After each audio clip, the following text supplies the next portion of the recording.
네, 안녕하세요. 저는 전 두산 베어스 투수 출신, 지금은 이제 하나님을 만나서 하나님의 구원 투수로 최선을 다하고 있는 이경필입니다.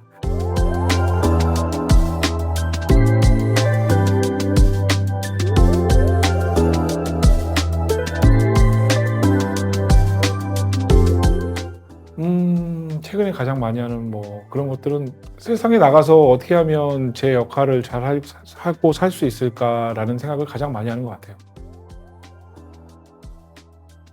돌아보니까 프로야구 선수의 삶으로서도 참 기적이었는데 기적을 몰랐고 살았던 것 같고, 지금은 진짜 기적적인 삶을 살고 있는 것 같습니다. 선수로서 전성기 시대는 사실 너무 즐거웠죠. 또 행복한 시간이었고, 제가 서두에도 말씀드렸지만 오히려 그때 받았던 사랑을 지금 많이 느끼는 것 같아요. 그때 현역 때는 느끼지 못했던 대우라든가 팬들의 사랑이라든가 몰랐는데, 최근에 만나서 이제 저를 기억하시는 분들을 보면 참 감사하구나라는 생각을 많이 하죠. 네.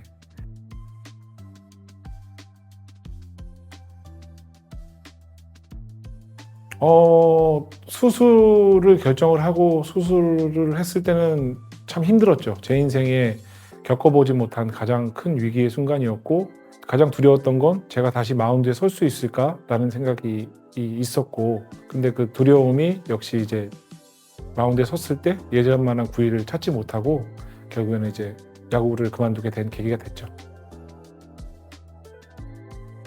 속상을 넘어서 정말 제 인생에 심장이 지금 뛰고 있지만 심장과 야구공은 같이 이제 왼쪽으로 같이 있었던 것 같은데, 이 야구공은 이렇게 내 몸에서 빼간 느낌?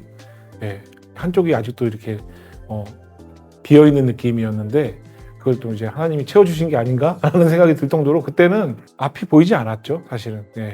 어떤 고통이다 이런 거를 얘기할 수 있는 표현이 아니고 내 인생 송두리째 날아가는 그런 기분이었죠.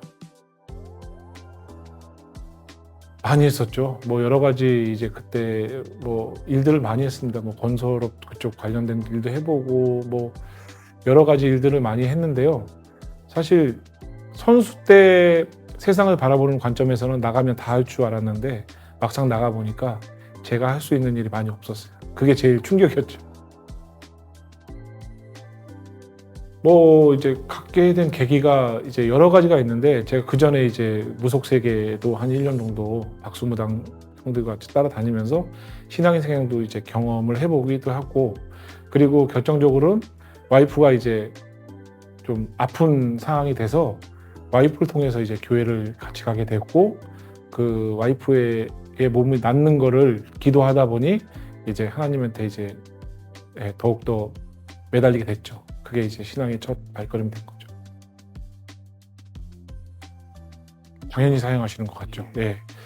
제가 했던 모든 경험들을 다 하나님께서 사용하시는구나 생각을 하고, 야구했던 거는 지금 이제 제가 몽골 선교함에 있어서 야구가 없었다면 아마 불가능했을 것 같고요. 그리고 어떤 일을 만나더라도 그 전에 했던 경험을 통해서 제가 얘기할 수 있고, 또 무속 세계는 또 무속 세계를 갔다 오신 분, 또 그것에 궁금하신 분에게 제가 또 갔던 얘기도 해줄 수 있는 거고, 하나님은 제 경험을 통해서 확실히 일을 하시는 것 같고, 그런 분들을 제 주위에 많이 붙여서 때로는 위로가 되게 하시고, 때로는 이렇게 저를 통해서 얘기를 전달하는 것 같다고 생각이 듭니다. 몽골 선교는 2014년에 한성교회에 제가 이제 처음 교회에 등록하게 되고, 2015년 1월에 한성교회에서 몽골 선교를 간다고 해서 선교란 무엇인가 궁금해서 한번 가보자라고 했던 것이 이제 선교의 첫 발을 내딛게 됐고, 거기에서 이제 몽골 야구팀을 만나게 되고, 그때부터 지금까지 이제 몽골 선교에 야구를 하게 된 거죠. 수준은 저희 이 선교야구단 팀이 3부 리그 정도 수준이에요. 그럼 이제 몽골 국가대표 팀은 저희 팀과 거의 도찐개찐 16대 17 막 이렇게 스코어가 엎치락 뒤치락 하면서 할 정도로 수준은 비슷합니다. 그 이유가 다들 이제 전문적으로 야구하는 선수들이 아니고 평상시에는 뭐 세차장에서 일도 하고 회사원도 있고 교수도 있고 여러 가지 직업을 하다가 이제 국가대표가 될 때는 모여서 이제 국가대표 야구팀을 만들기 때문에 수준은 그 정도다라고 생각을 하죠. 열매는 일단은 그 몽골 이제 국가대표 감독 사시카 감독이 이제 변화를 많이 이제 갖게 됐고, 그 몽골 그 팀들과 주위 사람들이 이제 우리 팀 오는 거를 이제 형제 같은 팀이라 생각을 하고 이제 뭐든지 나눌 수 있는 그런 관계가 되다 보니까 저희가 복음을 전한 거에 대해서 너무 편하게 할 수 있고, 이제 뭐 예를 들어서 식사할 때도 제가 식사기도 하면 다 같이 이제 눈을 감고 아멘도 하고 같이 교회도 가고, 이런 게 바로 또 열매가 아닌가 저는 생각이 들고, 첫 번째 가장 큰 열매는 뭐 교회를 가고 뭐 그런 것도 있겠지만 하나님이 어떤 분이신가를 궁금증을 그들에게 던지게 했던 것이 열매가 아닌가라는 생각을 하는 거죠. 네. 네, 요번 연도도 가고요. 네, 그렇습니다. 1년에 몇 번 정도? 1번에 한 번 갑니다. 1년에 한 번? 예. 며칠 정도?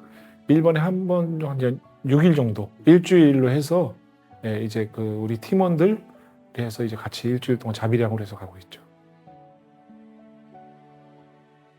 신학하게 된 계기는 당연히 하나님의 부르심이겠죠. 그죠? 신학은 세상에서 유일하게 하나님이 부르지 않으면 배울 수 없는 게 신학이잖아요. 그죠? 내 발로 가서 신학을 배우는 사람은 없잖아요. 그래서 이제 신학을 하나님께서 계속 마음을 주셨는데 저는 두려움이 있죠. 일단은 제가 공부를 했던 사람도 아니고 많은 목사님들을 보면 너무나 많은 지식과 풍부한 이런 여러 가지 것들이 있는데 저는 그에 반해서 내가 목사를 할 수 있을까라는 생각을 많이 했었고, 근데 이제 그거는 제 생각이고 하나님은 당연히 자격 없는 저를 부르시기도 하고 또 목사로 사용하실 일이 분명히 있다고 생각을 하고, 제가 할 수 있는 일은 최선을 다하겠습니다라는 사실 좀 전제를 달긴 했었죠. 제가 할 수 있는 것만라는 걸 했는데 지금은 막상 이제 목사가 되고 이렇게 지나가면서 주위 분들이 이제 목사님 할 때마다 사실은 뭐 깜짝깜짝 놀라기도 하고 때로는 부끄럽기도 하고 하지만 그래도 참 감사하다라는 생각으로 예, 살고 있습니다. 제가 목사 안수를 받고 나서 뭐 개척교회를 하겠다 뭐 이런 거는 생각을 안 해봤고요. 근데 이제 지금은 제가 조그만 개척교회에서 이제 설교도 하긴 하지만 하나님께서 이끌어 가시겠지라는 생각을 많이 했고요. 그 중간중간에 어떻게 이끌어 가실까라는 생각을 많이 했었죠. 안수 받고 난 이후에 특별하게 뭐 확 바뀌거나 변화된 삶은 없었지만 계속 하나님께서 이렇게 원하시는 길로 갔었고, 그리고 선교야구단이 이제 감독이면서 또 이제 목사가 감독이 됨으로써 또 좀 더 또 안정적인 팀이 되지 않았나라는 생각도 들고, 여러 가지로 지금은 계속해서 하나님이 저를 빚어가시는 단계라 생각이 듭니다. 네. 기준이는 이제 우연치 않게 이제 동두천에 있는 교회에 가서 야구를 배우고 싶다고 해서 2년이 돼서 지금까지 오게 됐는데, 뭐 처음부터 끝까지 저는 이제 한 가지 생각으로 한 아이가 하나님을 통해서 이렇게 좀 다른 길을 갈 수 있다면 어떨까라는 생각을 했었고, 그리고 그 73억 인구 중에서 하나님이 아니라면 설명할 수 없는 게 바로 우리의 인연이 아닌가라는 생각이 들고, 그래서 기준이는 어떻게 하든 그냥 아프리카인이 살아가는 그 길보다는 하나님이 주신 새로운 길을 갔으면 좋겠다라는 생각이 들었고, 그 길에 제가 좀 이렇게 돌을 놔주는 사람이 됐으면 어떨까라는 생각으로 이제 하게 된 거죠. 일단은 아주 착합니다. 그리고 제가 뭐 말씀드렸지만 너랑 나랑 교회를 안 가면 우리는 할 얘기가 없기 때문에 신앙에 대해서는 무조건 교회를 가서 잘 해야 된다라는 전제하에 이제 만나고 있고요. 그리고 사실 뭐 특별히 잘해준 게 없어요. 제가 항상 얘기하지만 기준이는 이렇게 우리 밥 먹을 때 숟가락 하나 더 얹어가지고 이렇게 같이 한국인이 살아가는 방법, 그리고 이렇게 뭐 문화도 알려주고, 그리고 이 세상에 살아가면서 사람이 살아야 될 그 도리 이런 것들을 좀 알려주고 이렇게 같이 살아가는 거죠. 같이 살고 있습니다. 제가 뭐 솔직한 얘기로 뭐 무한 사랑을 준다 이렇게 얘기하면 좀 너무 오바인 것 같고요. 기준이가 항상 잘 되길 바라고 이렇게 옆에 있으면 이런 비자나 이런 문제로 어려움을 많이 겪었잖아요. 저도 이제 예전에 태국이나 이런 데 갔을 때 비자에 대한 그런 어려움도 많이 겪어봤고 했을 때 진짜 어렵겠구나라는 생각이 들어서 그런 문제가 좀 빨리 해결됐으면 좋겠다라는 생각이 들고, 그리고 기준을 보면 항상 좀 애틋한 마음이 있죠. 더 잘해주지 못해서 미안하다는 마음이 있고요.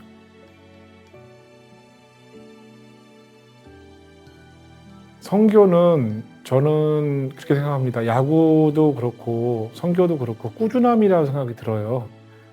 그리고 제가 처음에 갔을 때 몽골 국가대표 팀에게 얘기했던 게, 나는 매년 오겠다. 내 몸이 성치 않게 되면 못 오겠지만 그 전까지는 매년 가겠다라고 약속을 해서 그 약속을 지키고 싶다는 마음이 들었고, 희한하게 하나님께서 계속 마음을 주십니다. 사실은 이거는 저의 힘으로 할 수는 없는 것 같아요. 뭐 물질적으로도 그렇고, 그리고 또 팀원들도 그렇고, 여러 가지로 하나님께서 계속해서 몽골 선교를 통해서 저의 살아가는 데 있어서 존재감을 더 알려주시는 것 같아요. 제가 오히려 하나님을 위해서 일을 한다고 저는 그렇게 생각을 하고 있지만, 생각해 보면 몽골 선교를 통해서 경필이 네가 존재하는 거야 라는 것을 계속해서 주시는 것 같아요. 예수 안에 산다는 것은 제 생각을 계속 이제 예수님의 말씀으로 이제 바뀌어가는 것 같고요. 저는 가장 이제 바뀐 게, 생각을 해보면 저의 세계관, 가치관 이런 것들이 다 바뀌었거든요. 그래서 그런 바뀜이 예수 안에 살아가는 게 아닌가라는 생각이 들고, 그런 바뀜을 통해서 제가 말로 복음을 전하는 것보다는 저를 보면서 제가 믿는 하나님은 어떤 사람이지, 어떤 분이지 라고 하는 게 예수님의 삶이 아닌가라는 생각이 들어요. 저는 모르겠어요. 운동을 해서 그런지 이런 행동이나 이런 거에 좀 포커스를 맞추다 보니까 그런 게 그렇고, 그리고 또 말씀도 욥기서 23장 10절 말씀, 정금같이 우리 정금같이 만든다는 그 얘기가 가장 와닿는 것 같아요. 훈련을 통해서 우리를 빚어서 결국에는 이제 순도 100%의 순금으로 만들듯이 우리도 지금 계속 훈련하면서 빚어가고 있는 게 아닌가라는 생각이 듭니다. 삶을 성찰할 수 있는 질문. 저는 이제 이런 생각을 많이 합니다. 다른 분들을 보면 이렇게 얘기하고 싶을 때 항상 저한테 너나 잘해 라는 생각을 많이 하거든요. 그래서 좀 더 그냥 내가 지금 잘 살아가고 있는가라는 것을 계속해서 좀 제 안에 던졌으면 좋겠습니다. 가장 중요한 거는 그냥 저를 돌아보는 게 가장 중요한 것 같고, 매 순간마다 이렇게 하나님께서 주시는 마음이 어떤 것인지를 좀 이렇게 체크를 해보면 좋지 않을까라는 생각이 드는 거죠. 내 생각보다는 이렇게 주시는 마음이 뭔지를 좀 체크해보는 게 좋은 것 같다고 생각이 듭니다. 당신은 신앙인으로서 다른 사람들에게 어떻게 비춰지고 있나요?